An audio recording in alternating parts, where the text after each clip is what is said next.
Welcome to Classical Christian Thought. This is your host, Erick Ybarra. This is my first upload to this channel, at least in many years. I had started a series about 4 or 5 years ago trying to respond to an Eastern Orthodox book called The Two Paths, written by Michael Welton. But I had several projects that came in the way, and so I was not able to continue with that series, even though I did leave 2 audios there for people to watch, and it has slowly brought in 638 subscribers over 4 years. Other than that, I haven't touched my YouTube channel. Many of you have seen me on Reason and Theology, the well-known and great Catholic YouTube channel out there that's engaging with Orthodox, Protestants, atheists, Jews, Muslims. I've made appearances there many times over the last couple of years, all the way going back to the beginning of it. You've also probably seen me in other media networks.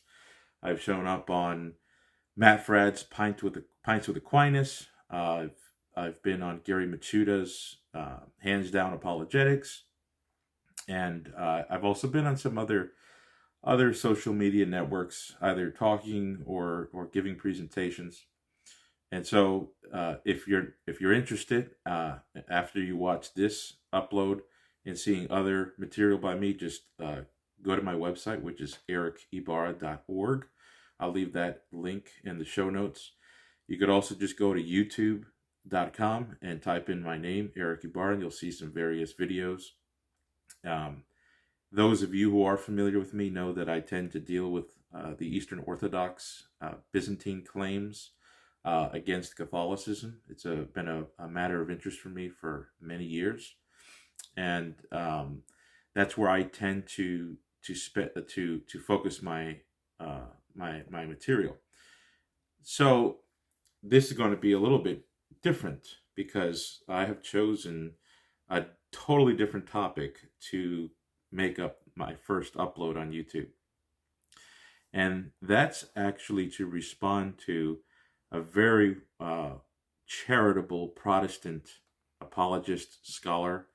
His name is Dr. Gavin Ortlund. You've probably heard of him if you've not seen him. He has made several appearances on his YouTube channel, Truth Unites. Recently, he came on to Cameron Bertuzzi's YouTube channel that's entitled Capturing Christianity. And he gave his presentation against the Catholic doctrine of the papacy. I happen to be a Catholic, and I have written extensively on the subject of the papacy. I've handed in a manuscript a couple years ago to Emmaus Publishing, which is under St. Paul Center, which is headed by he may be one day, headed by Scott Hahn, well-known Bible scholar, once Protestant turned Catholic. And that manuscript has been accepted. It's been edited several times, and we're nearing the time where we're looking at book cover designs and looking forward to get that released this year sometime. And so I've written a lot on the papacy. I've got articles online, and it's a topic of interest to me.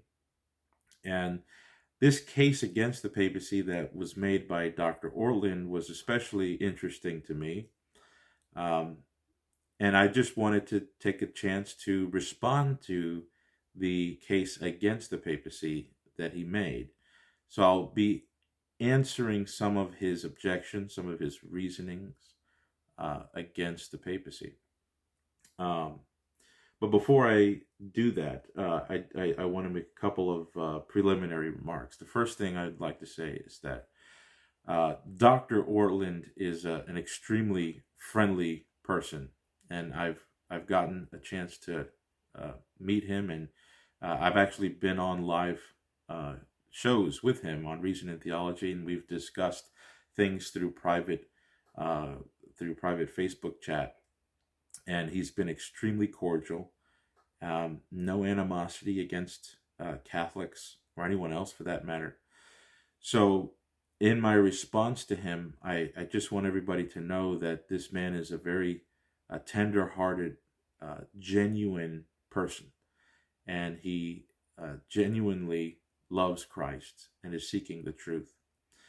I'd like to also say, and this is particularly for him, if and when he listens to this, that I'm aware that my answers that I'm going to provide here to his objections to Catholicism and the papacy will probably have some inadequacies in relationship to what he intended to say. So that means that I'm fully aware that some of the things I might say may have misinterpreted him. I tried my best not to misinterpret him. So hopefully I scored some holes in one here.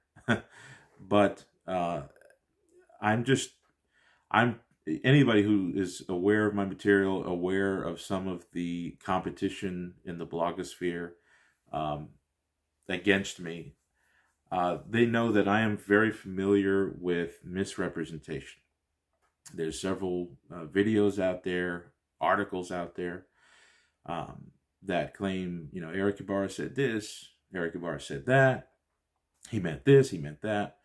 And I'm overwhelmed by how many times people miss the mark. And because of that, a different Erick Ybarra is heard and understood by many viewers around the world, at least in the English-speaking world, I think. And so I'm fully aware that some of the things I'll be saying here may be inadequate. And I'm also aware, I'm going to add this to my preliminary remarks here, that he probably would do much better in a live conversation. And I'm open to having a live conversation with Dr. Ortlund. But I did want to do something like this first. And the reason why is because I'm going to take a teaspoon of selfishness here. I'm just too familiar with how exchanges go, even when they're the most friendly and charitable. You don't ever get enough in that you want to say. And so sometimes you'd like to have the microphone to yourself to elaborate and expand and to augment your points. So I wanted to make a video that where I could do that.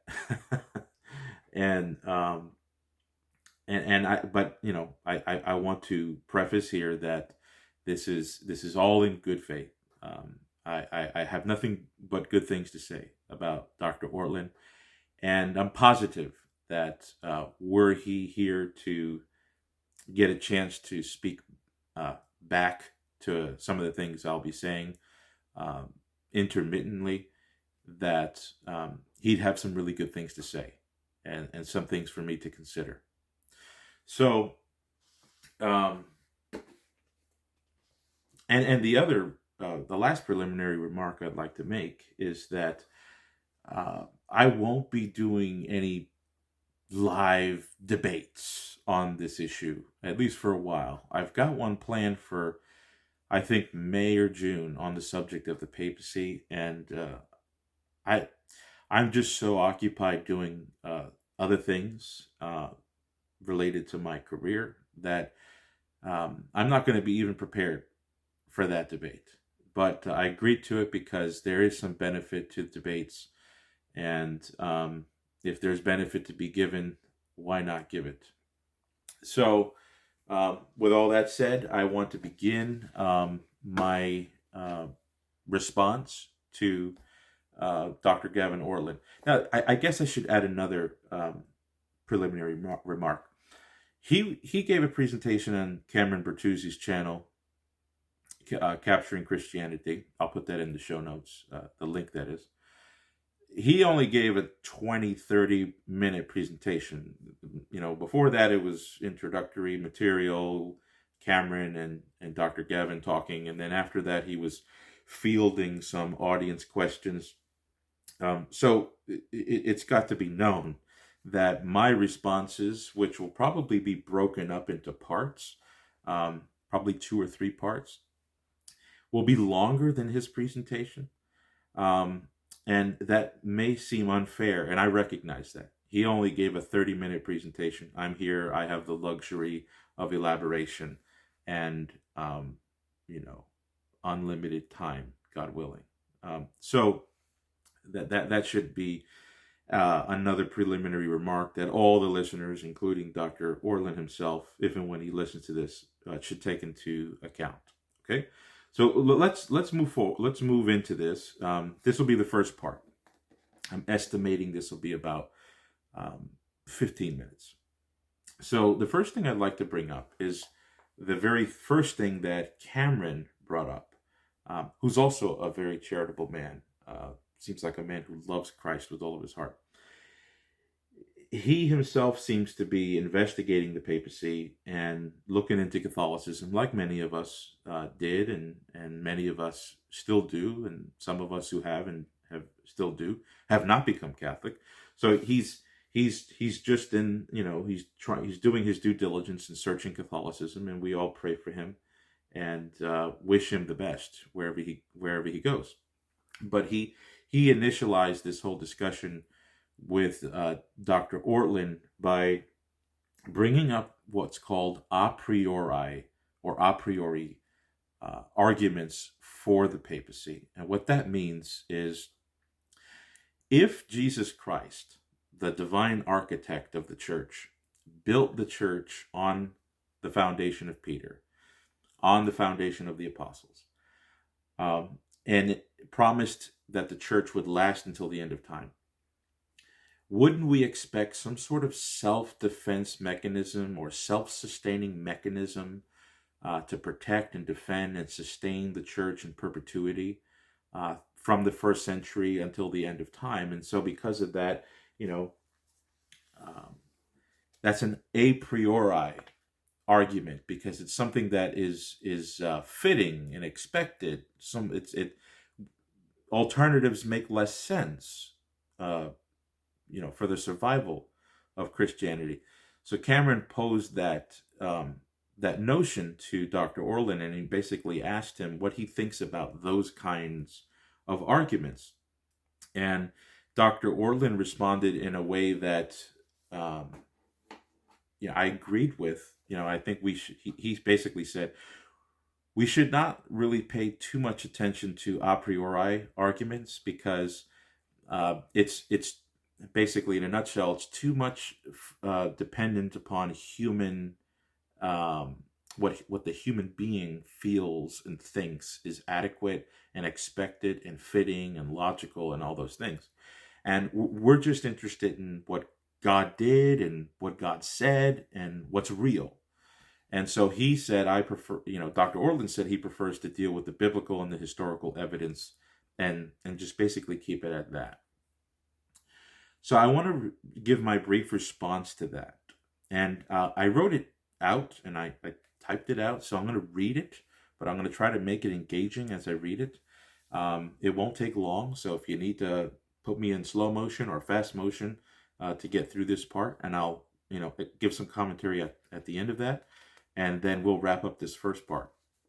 So here we go. Dr. Ortlund stated that he prefers to stick with the biblical and historical source material rather than the philosophical arguments, meaning the a priori arguments.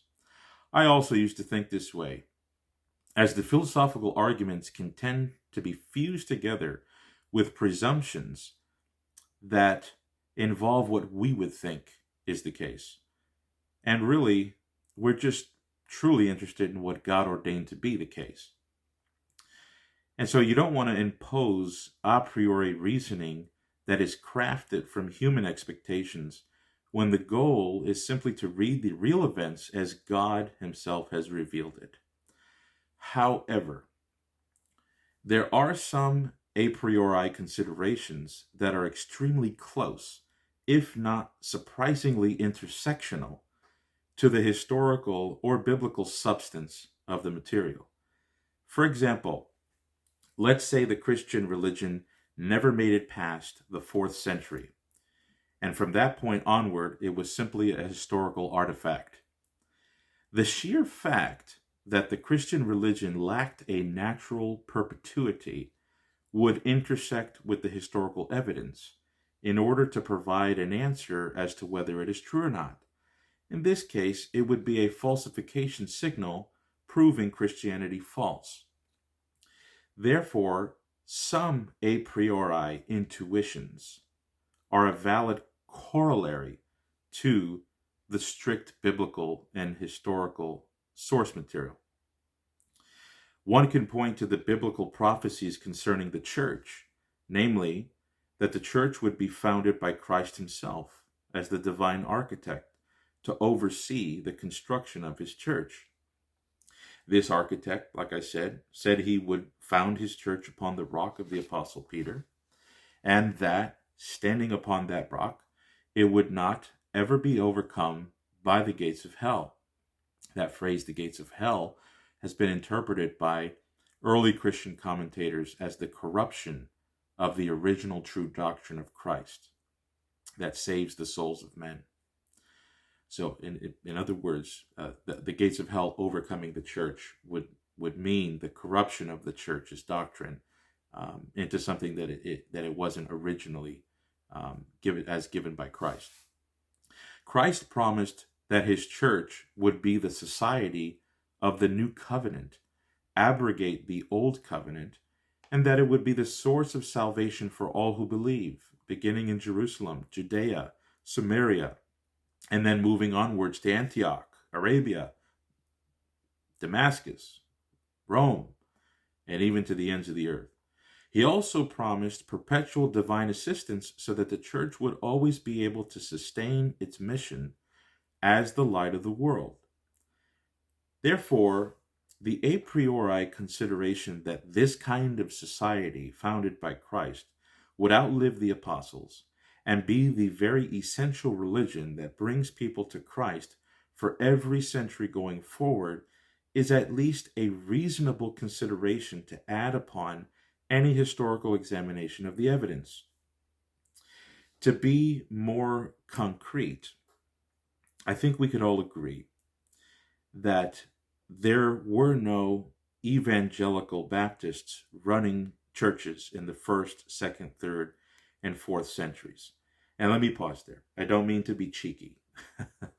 But it's just overwhelming. And I think that Protestants can admit, scholarly Protestants can admit, that what comprises the body of evangelical Baptist doctrines doesn't really show up in the documented history of the church. Maybe in the New Testament, they can hedge a defense there, but certainly post-biblical documentation is lacking in a reflection of that kind of belief system. Let me go on. Sure, there may have been some fringe groups that were spiraling in and out of existence that held to some similarities to things that Protestant evangelicals hold to today. But the probability that they matched the biblical vision of Christ's church, as I described it, is so low as to be next to impossible. On the other hand, because of the great and precious promises regarding the protection of the church's integrity and doctrinal vitality, this should inform our research into history in other ways as well. For example, given such promised protection, it should be granted that the early Christians, up through the first 5 centuries, let's say, were teaching on what they were teaching on a grand level should largely be expected to be representative of what the apostles originally taught. That should be our expectation, and it should only be at great pain and for really good reasons to try and anticipate or so easily see a rupture and a discontinuity. Divorced from the biblical prophecies concerning the church, Such a preconception might sound unwarranted, but it sounds unreasonable to me to be just as ready to expect the opposite, namely that the Christian church, east, west, north, and south, had already been corrupted by false doctrines that immensely injure the substance of the Christian religion. And what I mean by that is, given the prophecies that Christ gave concerning the church, that he founded it, he would build it, he would assist it, he would augment it, it would begin in Jerusalem, it would spread, and it would go to all nations. Given that prophetic shape, we should be, a priori, dead set against this idea of an early corruption. And I know Dr. Ortlund does not hold that. I'm building a case here, and I'm expecting him to agree with this part. But let me go on. And given what Dr. Ortlund said about how critical it is to determine whether the papacy is true or not, in light of how all-embracing it is, and in light of how dogmatically consequential its claims are, an early accretion of the papacy would be just that. It would be a violent crime against the apostolic deposit. And so something like the papacy, if it's truly in the early church, the probability, the antecedent probability, is that it is the original, it is reflecting the original deposit of faith, if it's there historically. Of course, I've not made that case, and I'm not going to presume that. Let me go on to my second point. The second point I want to make about a priori considerations is that Christian society, especially in the early church, was not a school of fresh and new ideas. What I mean is that the Christian community that spread from Jerusalem, spread throughout the Greco-Roman world, and stretched out to both Eastern and Western lands, was a community of people who were severely resolved to maintain a strict continuity with the tradition that they had received from their teachers. Quote, nothing new, no innovation, no novelty, only that which has been delivered and that which has been received, close quote. That was the cry of every serious Christian theologian. Anytime something new rose up that was attempted to be included in the deposit of faith or in the regula fide, it had a knife up to its throat before its proponents could ever be successful in defending their theses. Psychologically, the early church saw its own survival at stake if it did not maintain strict adherence to the ancient doctrines that were handed down.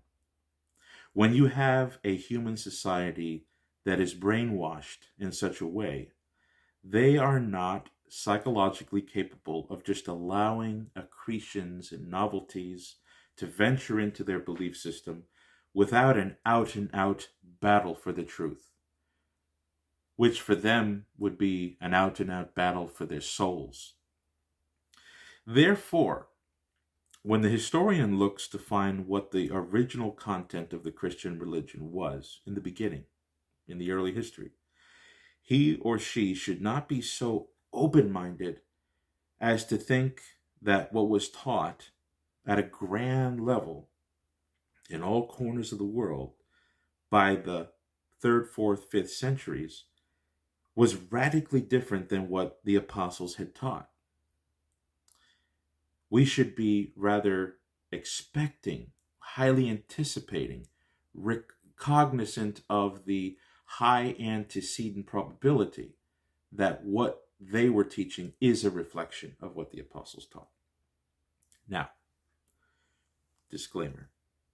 I am not at all suggesting that it is to be presumed that it is absolutely impossible that such a variance existed.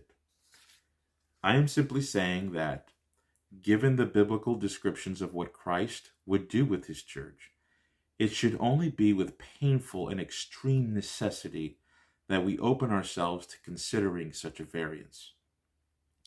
This would also mean that when the content of the Christian religion, as defined by the sources of, let's say, the 2nd, 3rd, and 4th centuries, are read by contemporary researchers, they should prefer the 5th and 6th century interpretations of those sources over the 21st century interpretations. Likewise, the sources that the researcher observes that date back, qua documentary record, to the 5th, 6th, and 7th centuries are to be, by the force of reason, preferably read in light of the 8th, 9th, and 10th century interpretations of those sources. And here I do not mean to apply this only to doctrinal content, but more so to the historical records of ecclesiastical life, events and their explanations, not so much the coherence of doctrine. So let me clarify that. So what does this look like concretely? Erick, you've rambled on here. What do you mean? What's the concrete example? Okay, a perfect example would be the early episcopal structure of church government.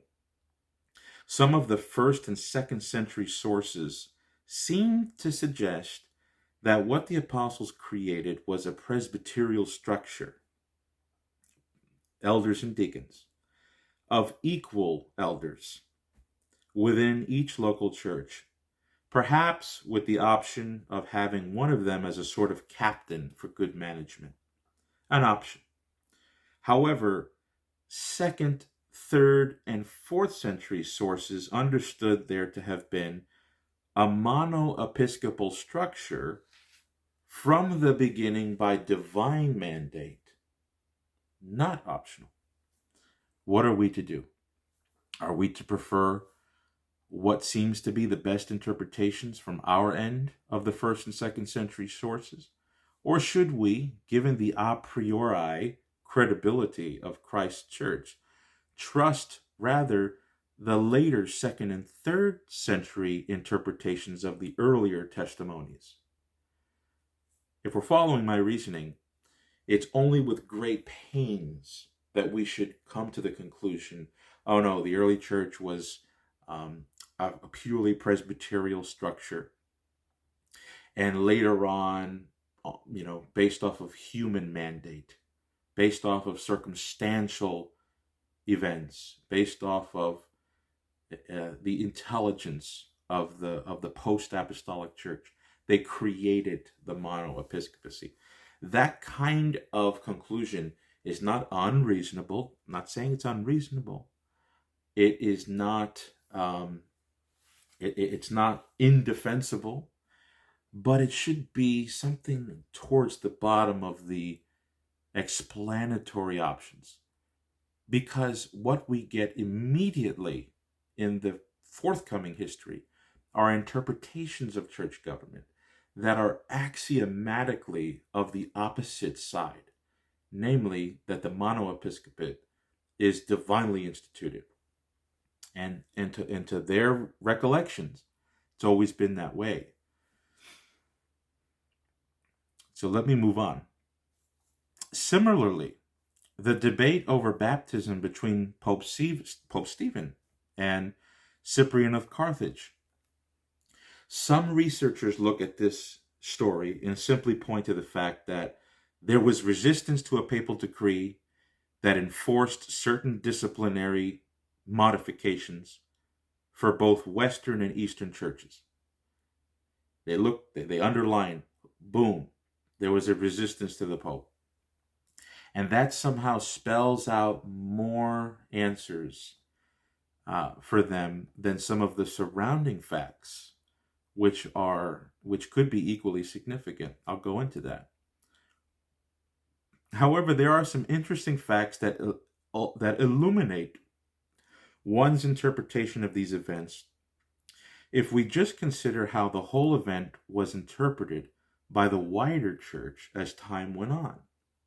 Cyprian's view, for example, was jettisoned, and later saints defended Pope Stephen's motion of authority.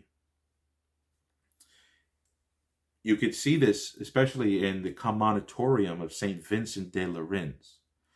He wrote this Commonitorium. It's a famous document, and it happens to be, ironically, cited quite a bit to argue against the papacy. But in the sixth chapter of the Commonitorium, St. Vincent de Lerins, in his cataloging of novelties and heresies hitherto the 5th century, puts in the North African error, which was St. Cyprian's error, and then says that Pope Stephen was not only correct on the tradition of baptism, but he adds that because the authority of the Apostolic See was superior, he was also correct in how he handled the situation. Pope Stephen, that is. So, the point I'm trying to make here is that in the past, in the post-Reformation papal critical scholarship of Protestants and Orthodox, and even contemporary Catholics, scholars in academia, they look at this and they focus in on, Cyprian resisted, and they try to pump out the consequences and the implications of that. But what I'm suggesting here is, okay, let's not maximize it past its due. Let's also magnify the associated history. And if you look at the associated history, Cyprian's story doesn't end with a trophy. His position is jettisoned, and the whole procedure of the North African bishops are basically denied. And the position of Rome, in the end, is what won out. And not only the position of Rome on baptism, but also the procedure that Pope Stephen took, which was to enforce a jurisdictional matter in territories foreign to Italy. It's one of the many early instances, not a foolproof, but one of the early instances showing this issue of papal jurisdiction in the Universal Church. The point is, you had a slight divergence between bishops in North Africa against the Pope, but which was eventually resolved in a way that doesn't often get looked at. You have a Pope who asserts his Petrine authority over territories foreign to Italy, and you have resistance to it. A mistake that some researchers make is that the papal resistance somehow disproves the papacy. However, you have two antique mentalities that are being illustrated. In other words, they're equally antique, the papal resistance and the papal assertion. The Pope asserts his jurisdiction in North Africa and in the East. The North African bishops resist it. And sometimes people look at this, especially Protestants, and I'm not saying Dr. Ortlund fell into this. This is more of a precautionary comment that I'm trying to make here. They look at that, and all they need to see is that Cyprian and his associated bishops in North Africa resisted the Pope, and that's like the last word. And somehow the papal resistance gets all the credit, wins the debate, closes the book, and we don't even need to consider this anymore. But you can't do that. That's actually unfair, because the papal resistance and the papal assertion are equally antique. And you can't just say that the papal resistance wins the day just because it existed.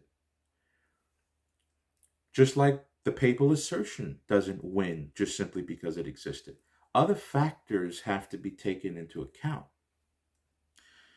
And in this case, what we learn is that the church fathers who followed that history were able to discern a winner quite rapidly. And the Pope's decree on baptism and his assertion of authority were upheld by the later church as the right viewpoint. The documentary evidence, in other words, shows us that whatever obstacles stood in the way of papal supremacy were gradually put down, and it made way for a further advancement of the Petrine primacy. By the 5th century, the papal theory gets major traction and is understood to be, from ancient origin, created by Christ himself in Blessed Peter. Let me repeat that in other words. there were obstacles to papal supremacy. There's no doubt about it. But we can't just look at the fact that there were obstacles. We got to look at how those obstacles were handled and how did things get resolved. And what I'm pointing out is a point that I got from a really good historian on the papacy. His name is Father Klaus Schatz. He wrote a book called Papal Primacy from Origins to the Present. I don't agree with everything he wrote, but this is a point that he made that was apt. Whatever obstacles came whatever obstacles presented themselves to the spiritual government of Peter in Rome were eventually and gradually put down, and their being put down functioned as a way to advance the papacy. And so if we're looking back at that a priori consideration of Christ's church and its promises of growth and vitality and perpetuity, what we should have expected if the papacy was false is for the papacy to be put down consistently, for there to be public condemnations of the papacy, for there to be rehearsals of the public condemnation of the papacy whenever it comes up again. But we see the opposite. We see, yes, there's obstacles, but they're put down, and the spiritual preference of the wider church puts their money on the papacy and its divine function, and this gets augmented over time. That shows that the papal theory, being all the way back there, it's antique. It's all in the beginning. It wasn't perfectly held by everybody, but it got augmented and it became more and more apparent that was the truth. If I might summarize here, the early church was not the kind of community that could tolerate new ideas. And so we should not calculate an antecedent improbability that they would just accept some accretion without a major fight against it. Secondly, given the prophetic attributes of the church as indefectible, we should likewise calculate an antecedent probability that the historiography of the immediately subsequent centuries have a more accurate view so as to better interpret what is most recent history to them. Therefore, since papal supremacy has an antique demonstration with examples such as the letter of Clement, Pope Clement of Rome to Corinth, St. Irenaeus' statement that the Roman Church serves as a doctrinal norm for all churches, Pope Victor's attempt to excommunicate the Asiatic churches, Tertullian's account of Pope Callistus' edict acting as a Pontifex Maximus, the accountability of the Patriarch of Alexandria to the Pope of Rome in the situation of Egypt appealing to Rome over Dionysius, the dependence of the Council of Arles on Pope Sylvester for the publication of its decrees, and the decrees of the Council of Sardica in Rome as the final court of appeals. Because of these early antique demonstrations, the gradual advancement of papal supremacy as a developing government would not qualify as an accretion, but a valid development. This is under the gird of a priori considerations again. If it were an accretion, we would see, again, a violent rejection of it and a public rehearsal of that rejection concurrent with the advancement of the papacy, or rather concurrent with the diminishment of the papacy. However, we see nothing of the sort. We see the growth of this antique theory of the Petrine supremacy, the Petrine succession, and it makes for a climax during the 5th through the 9th centuries. So, coming to a close here, went over a little bit, but this is something that I wanted to explain with some elaboration based upon the first thing that Dr. Ortlund said, that he preferred the biblical and historical evidence only, a priori considerations being not as preferable to consider. And I sympathize with that view. I really, really do. However, there are some a priori considerations that are just so close to the substance of the biblical data and the historical data that we just have to take that into account, and they have to influence the way we read the sources. And so, and this actually does end up influencing Dr. Ortlund's commentary on the history, as he understands it. He understands it to be a testimony against the papacy. So consider this episode a preliminary, obviously I have my preliminary remarks in the beginning, but also a preliminary remark on historical method. Thank you for watching. If you liked this video, if you found interest in it, please continue to watch me. Hit the subscribe button. You can find me on Facebook. I do read my messages, private messages on Facebook. You could email me at Erick Ybarra 2010 at gmail.com with questions, concerns, comments. Look forward to a second part rather quickly. I plan to do this right after this. I did want to keep the parts smaller than they have to be. And I just want to thank Dr. Ortlund again for giving his presentation on Cameron Bertuzzi's show, Capturing Christianity, which, if you haven't watched that, you should go to YouTube first before you listen to anything I've said. Go watch The Case Against the Papacy by Dr. Ortlund on Cameron Bertuzzi's show. I hope you do that and continue to follow. God bless.